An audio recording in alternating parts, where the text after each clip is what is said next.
Hey everybody, good morning. Good morning and welcome to today's community call in Life Excel Resource Center.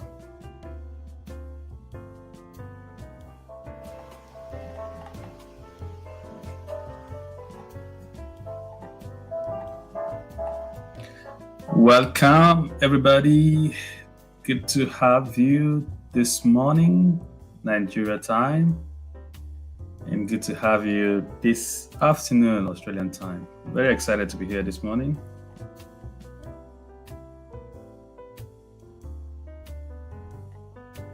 So I'll just wait for a few minutes and I'll kick off today's conversation and see who is joining me.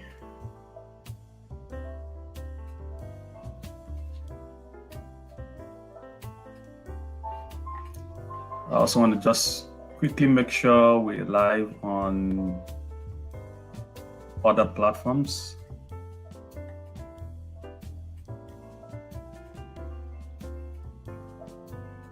Let's refresh this. Good morning. Good morning. How are you? I can see some people are online.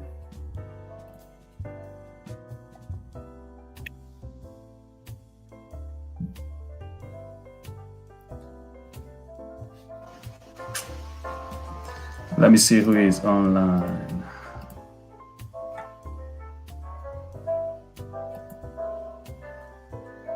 Say hello in the comment, please, so that I know you are here with me and you're with me. Can you say hello in the comment?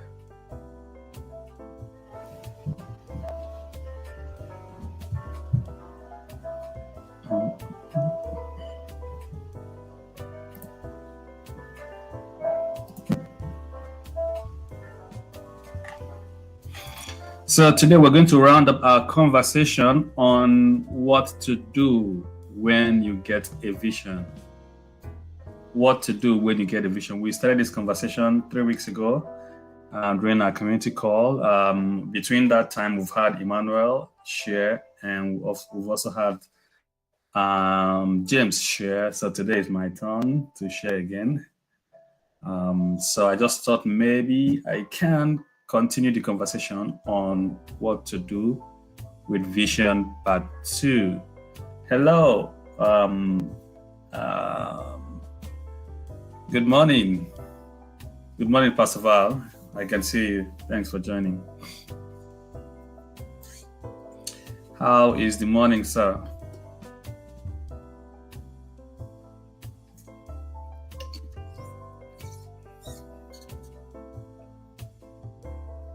Thanks everyone that's joined already.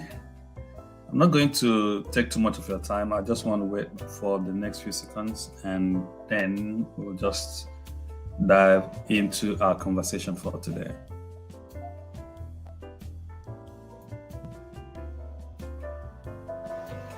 Thank you, sir. How's the family?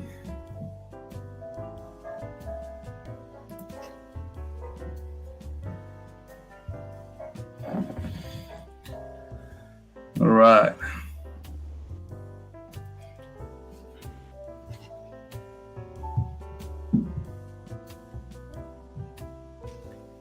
About 15 seconds to go.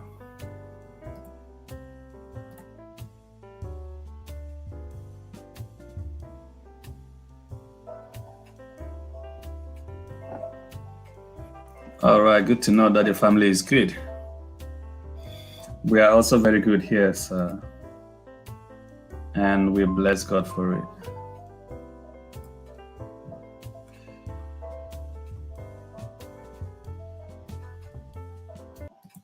Okay, good morning, everybody. One more time. My name is Ape Omede, and I am your friend. And I love to share, this time with you.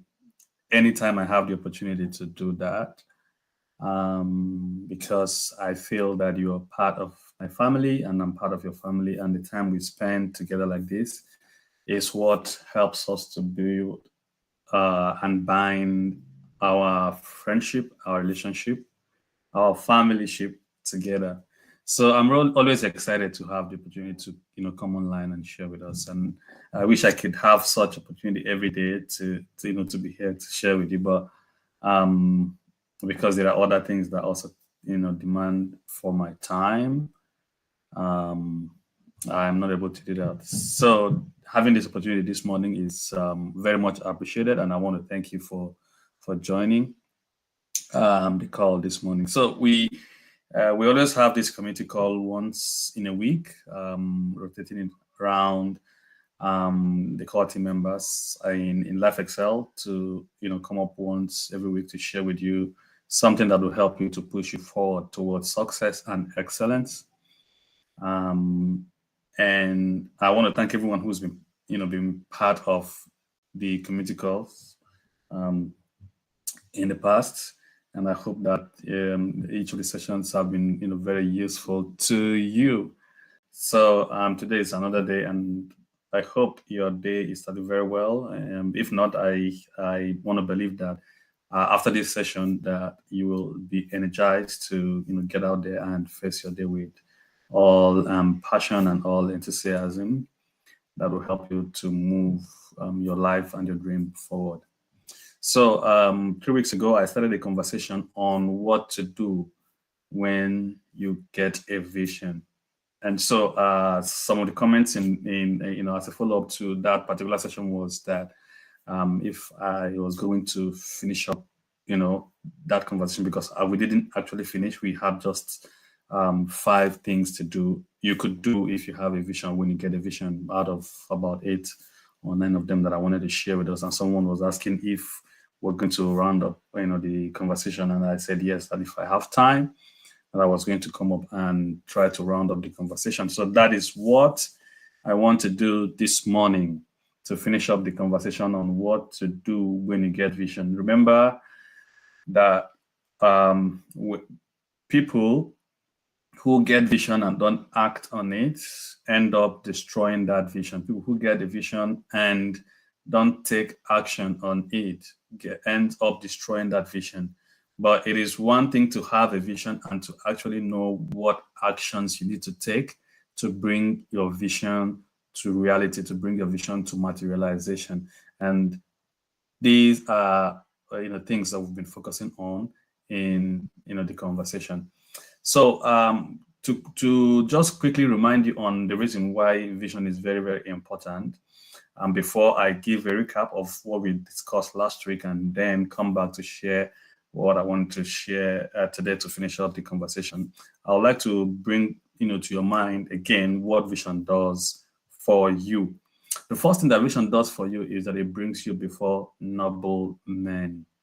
Noble men, men of character, men of integrity, men of power, and men of influence are attracted to men of vision.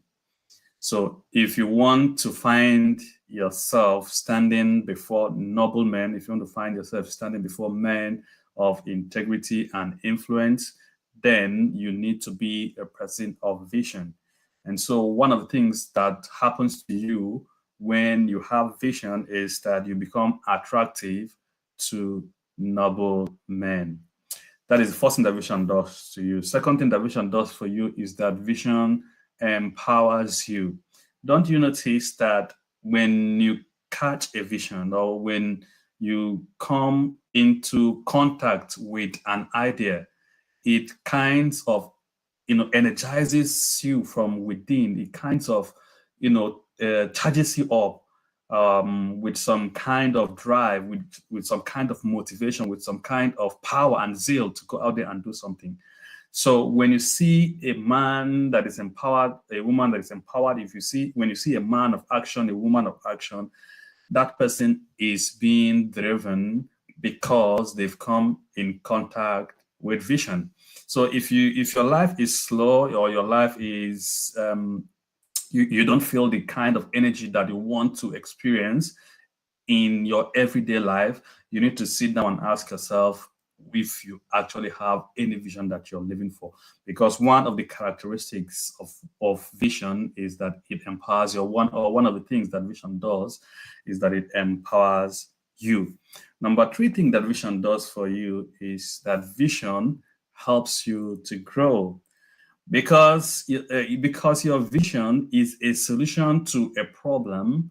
You cannot stand up to start solving that problem until you have grown in yourself in terms of capacity, in terms of knowledge, in terms of experience, in terms of wisdom, in terms of networks and network.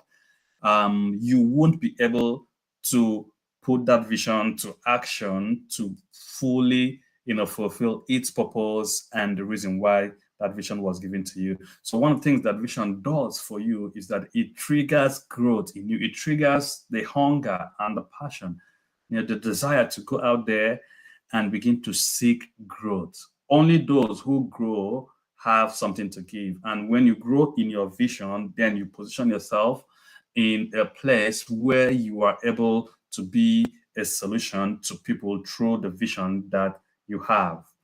And the last thing that I want to share with you today that vision does for you is that vision gives you focus, or vision keeps you in focus, because vision has to do with what you see. Vision has to do with what you see. And if you're able to see something,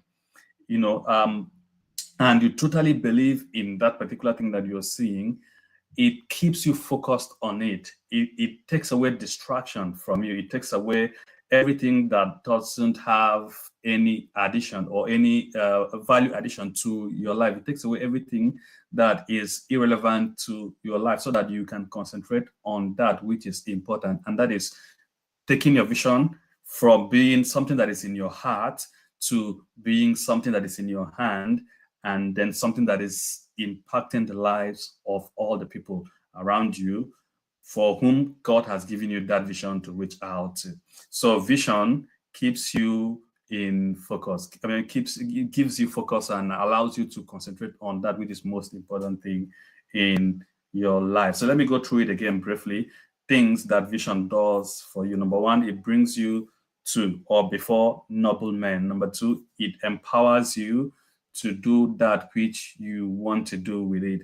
Number three, it helps you to grow into the person, into the capacity that you will now be able to execute the activities of that particular vision. And number four, it keeps you in, it helps you to remain focused on that which your assignment is. So it's good that we understand the reason why vision is important.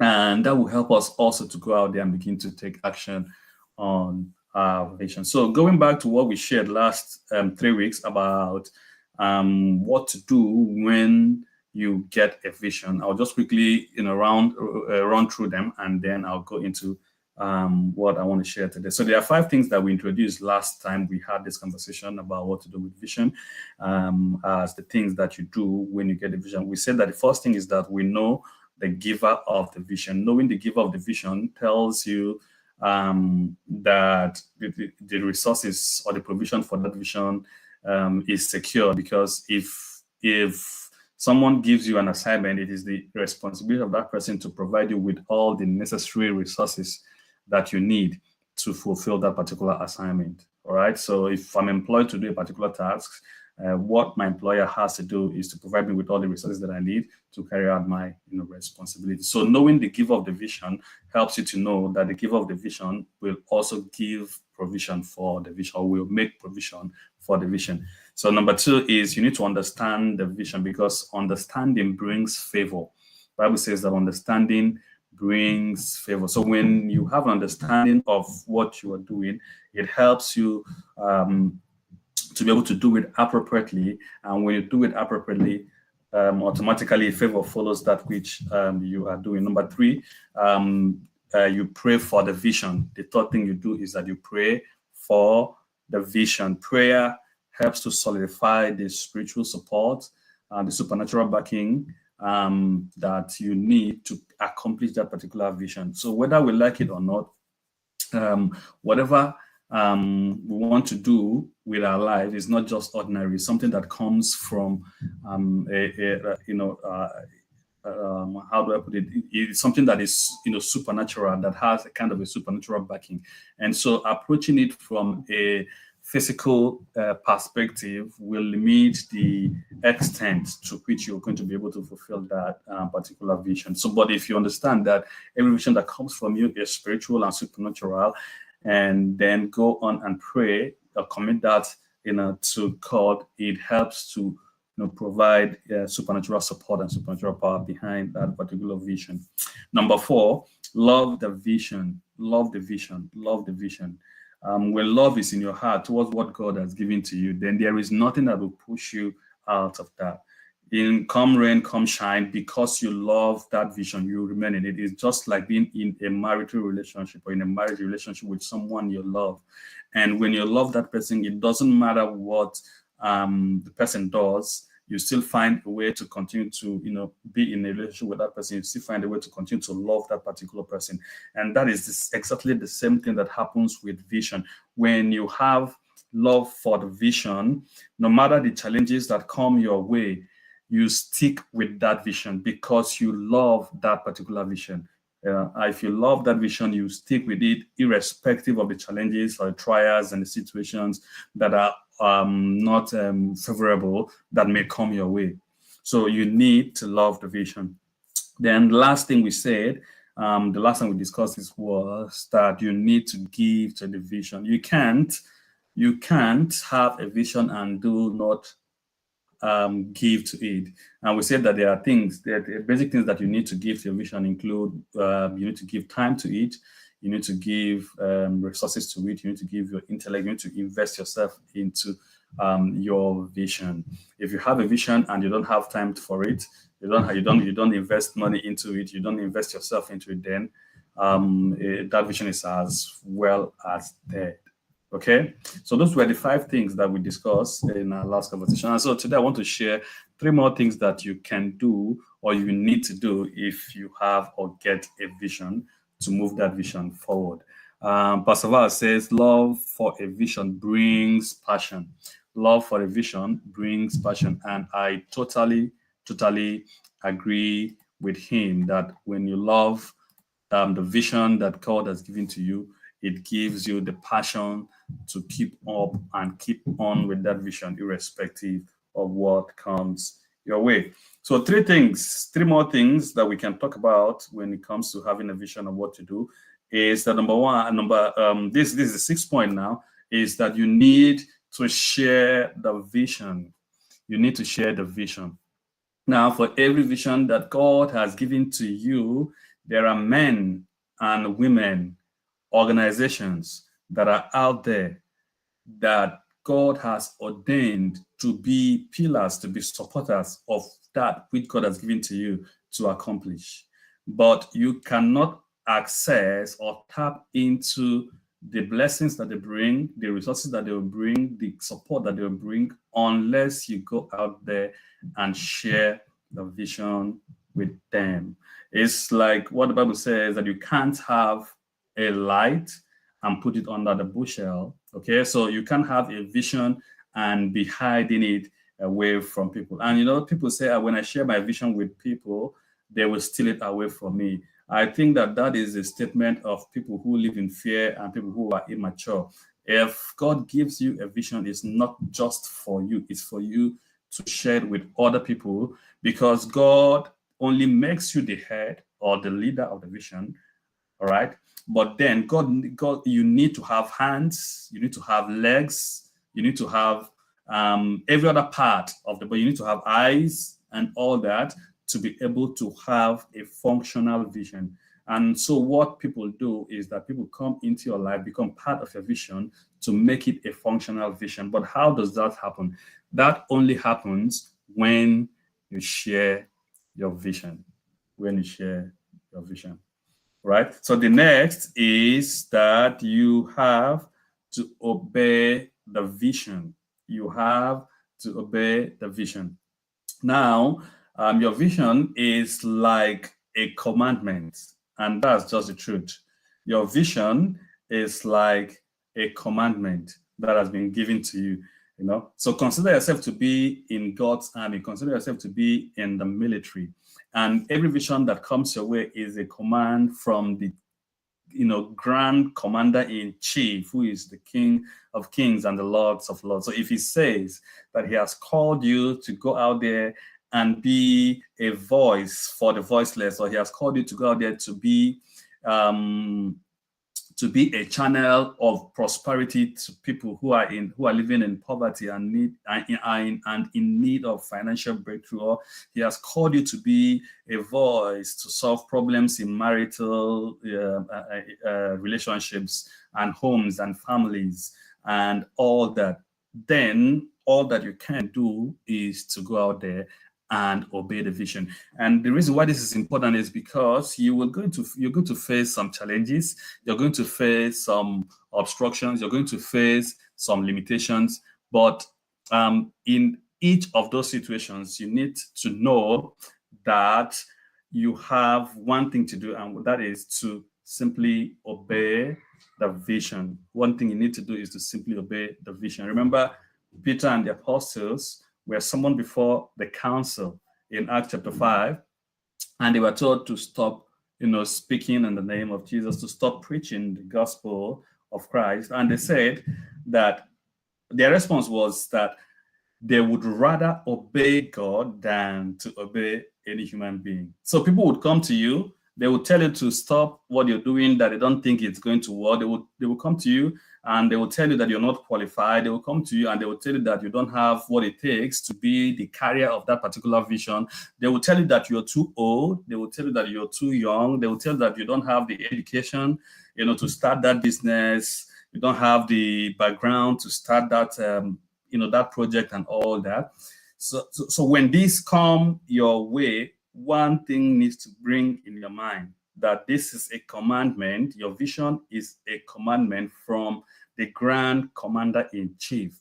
And all that you are required to do is to obey the vision. All that you're required to do is to obey the vision. And the last that I have on my list, which is number 8, is when you have a vision and you know the giver, you understand the vision, you pray for the vision, you love the vision, you give to the vision, you share the vision, you obey the vision, and you don't build the vision, then you are wasting your time. You're wasting your time. So what do you do when you get a vision after you've done all these other things? Go out there and build the vision. Go out there and build the vision. You need to take action every day that you have the opportunity to do so. You need to take action every week that you have the opportunity to do so. You need to take action every month that you have the opportunity to do so, to make sure that no single time passes by without an activity that is building upon the block of your vision. Without that, then the vision will be dead in no time. Without that, the vision will become irrelevant in no time. And you will begin to get frustrated about life and about destiny and begin to talk about not having purpose and all that. But the fact is not that you didn't have a vision. The fact is that you had a vision, but you didn't take time to build that particular vision. Jesus Christ said, we must quickly carry out the tasks assigned us by the one who sent us. The night is coming, and then no man or no one can work. Now is the time to build that vision. Now is the time to give to that vision. Now is the time to share that vision. Now is the time to pray, to obey, to understand, and know the giver of that vision. You know why? You wouldn't have every day. Time is going to come when you won't have the opportunity that you have today to do the things that you want to do. I did a post on my timeline 2 days ago or thereabout, and I said that yesterday was the best time to start, and the next best time to start is today. And I was speaking to myself because I know that there are things that God has given to me, in form of visions that are lying there. I know that no action is being taken on them. I'm not building them. So that statement was to just tell myself that it is time to stand up and begin to build on my vision, because I won't be younger tomorrow. I might be younger physically, but age-wise and opportunity-wise, I might not have the same opportunity that I had yesterday. So the best time to build is today. So what should you do with your vision? Build your vision now, today, that you have the time, because night comes when you won't be able to continue to build. So let me run through everything again, just to summarize. Number one, know the giver of the vision. Number two, understand the vision. Number three, pray for the vision. Number four, love the vision. Number five, give to the vision. Number six, share the vision. Number seven, obey the vision. And then number eight, build the vision. Build the vision. And so that is the last point regarding what to do when you get a vision. And I hope that this has been very useful to you in one way or the other. If you're listening to me this morning at this time, and you've not started working on your vision, I want you to sit back and allow what we have shared to sink in, and allow them to push you into taking action with regards to your vision. And if you're watching a replay, I hope that this makes sense to you. If you missed the first session, you could scroll through our Facebook group or on the page or the channel where you're watching this, and you will find the previous video and have a rewatch of that to put you in perspective of what we're discussing. So I want to thank you very much, and I hope that this has been useful and relevant to you. So before I round up, I want to quickly remind you that Saturday is Success Convert for this month. It's going to be on Nigeria's election day, but we're not going to take the whole of your day. It's going to be just a very short and quick session, and you can go out and vote. Or cast your vote for the election. And we're going to be talking about courage to excel. Courage to excel is going to be an eye-opening session that will inspire you in a new dimension. We're going to see how courage plays a role in becoming a person of excellence, and you're going to see the reason why a lot of people are not excelling in what they do. Okay, so like I said, we're going to be as fast as possible, not going to take much time, so that everybody who wants to go and vote will have the time to do that. And I encourage everyone to go and vote for the best. We need someone who can take Nigeria to the place where we want it to be. We don't want people who are making promises and failing and other. We want people of integrity, people of character, and people who have shown passion for what they are doing. So I hope that you make the right choice and vote for the right person on Saturday. So I'll see you again on Saturday morning by 9 a.m. By 9 a.m. I'm going to see you. I'll be live here for Success Converge for the month. I want to encourage you to post in the group, but you notice that some of the posts you've made may not have been permitted because there are links in them. Remember, this year we decided that we're not going to allow posts with links that take people out of the group in the group. No, we're not going to allow that going forward. So we want you to post your original content in the group and be a blessing to the people in the group instead of taking them out there. We want to be responsible for people in the group, not out of the group, because someone can say, okay, I got scammed, or I got into problem through a link I saw in the group, and that would be will not be good for our name, and we don't want that to happen. It's not that we don't love what you're doing or what you're sharing, but we want it to be something that can be consumed within the group. So you are a relationship expert, you are a business expert, you are a career coach, you are talent development expert, whatever it is that you are, and you have expertise, you have experience, feel free to share original content in the group.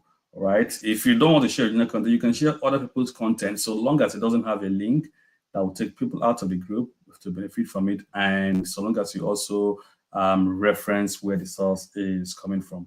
But deep down inside my heart and inside the heart of every leader in the group, we want to hear from you. We want you to be active and be a participant in the group. So I want to encourage everybody who is in the group to take the advantage of that and make the group a place to be. You can also, if you're being blessed in the group, you feel free to invite your friends and family members to join the group. We promise that we're going to continuously be a blessing to you as much as we can.